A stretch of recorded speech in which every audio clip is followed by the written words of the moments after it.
channel. I got a channel. I got a channel. I got a channel.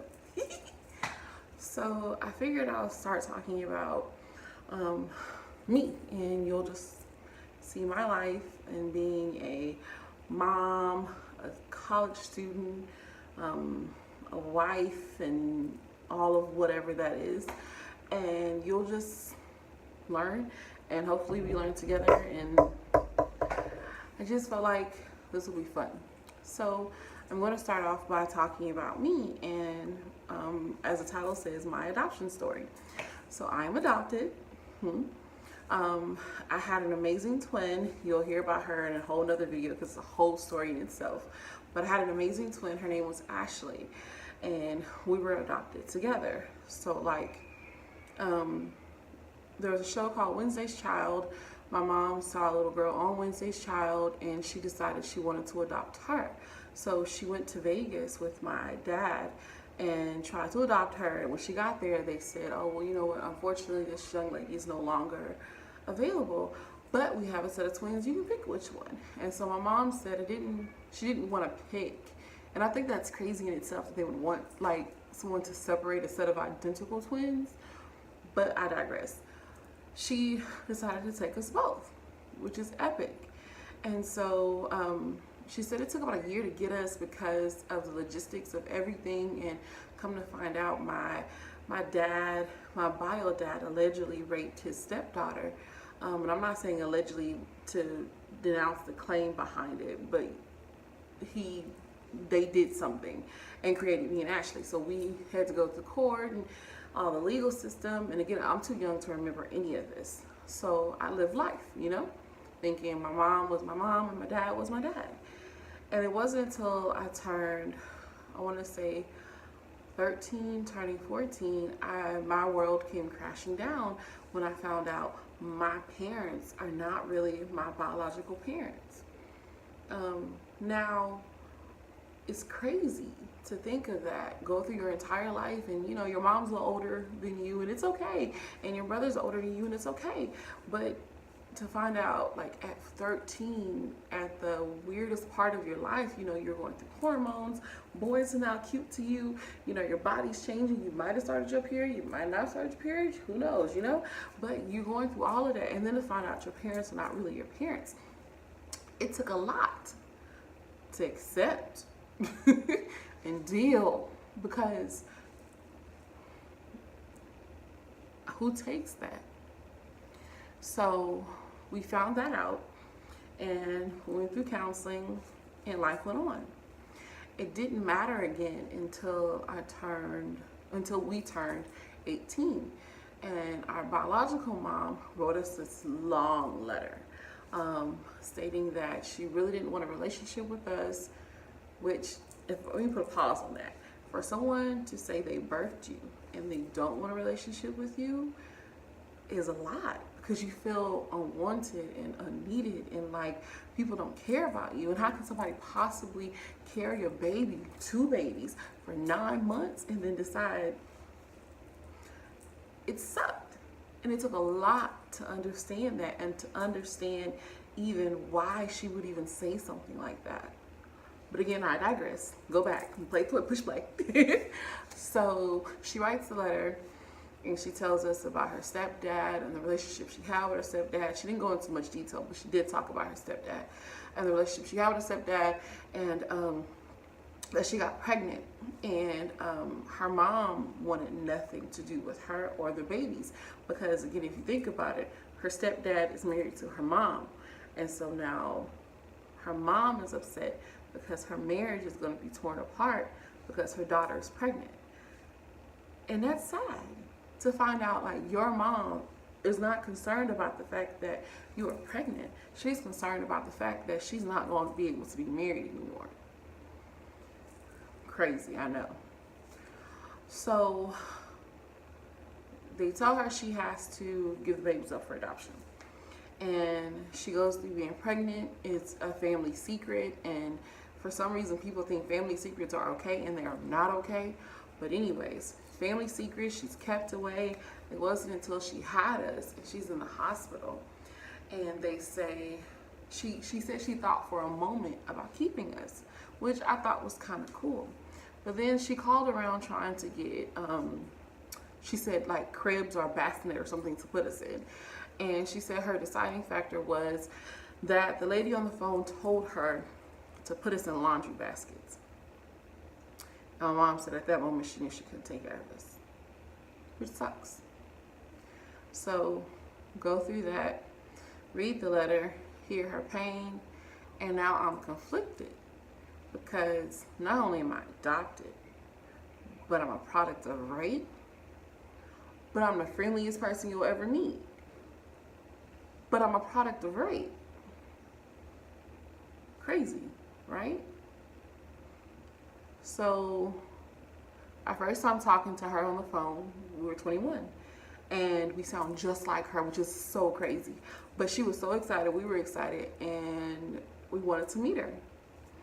Well, in the process of trying to meet her, we met her husband at the time, who was now like, we consider him our dad because he is epic and he is amazing and we love him. And we get information on our biological dad. He had been in prison since I'm about to say 2018, y'all, good times. 1998, he went to prison for the counts of me and my sister.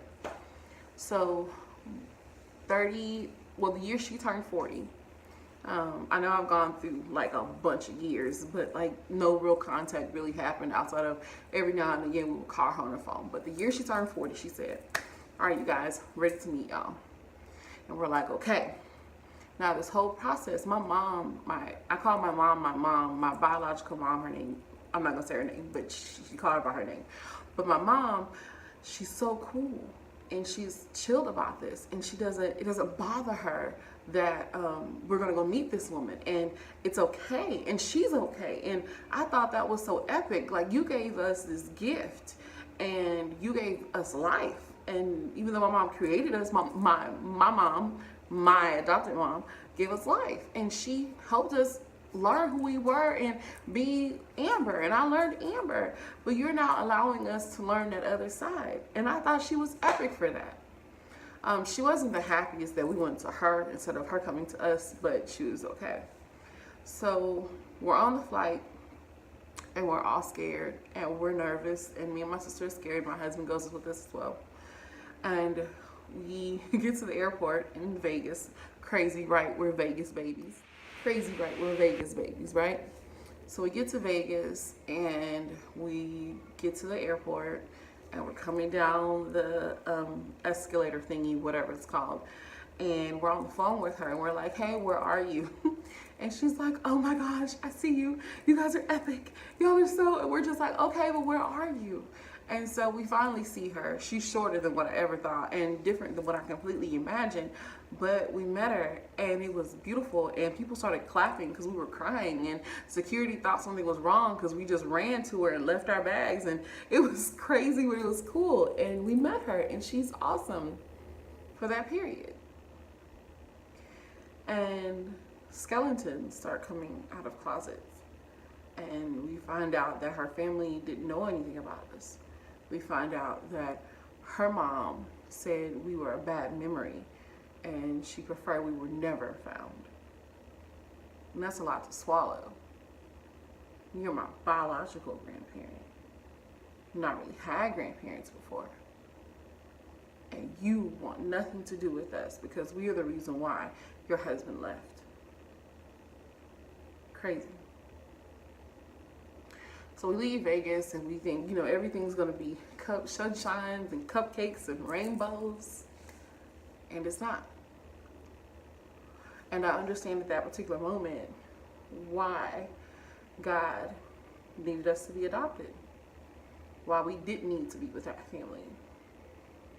Fast forward, the drug stuff on their side, the addiction, the jail time, the credit card fraud, you name it, it happened. And then get to the point where you don't want anything to do with us at all. It's crazy.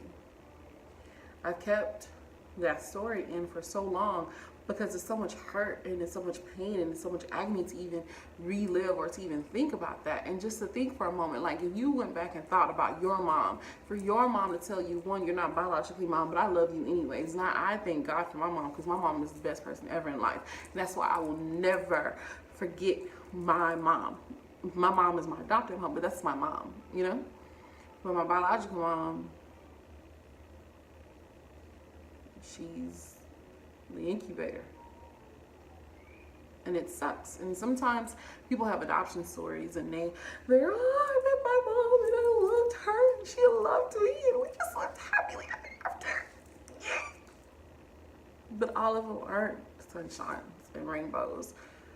And you hear about the pain and the depression and the substance abuse and the drugs. And then you think about it. All the hurt that I felt at 13, finding out that I was adopted, doesn't even compare to the hurt when you feel that you're not wanted or you weren't wanted and that no one in that family loves you.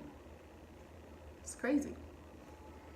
Now, I am grateful because I do have a great grandmother who is epic and she cares.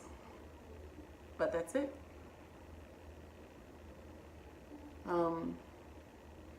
My adoption story doesn't end happy.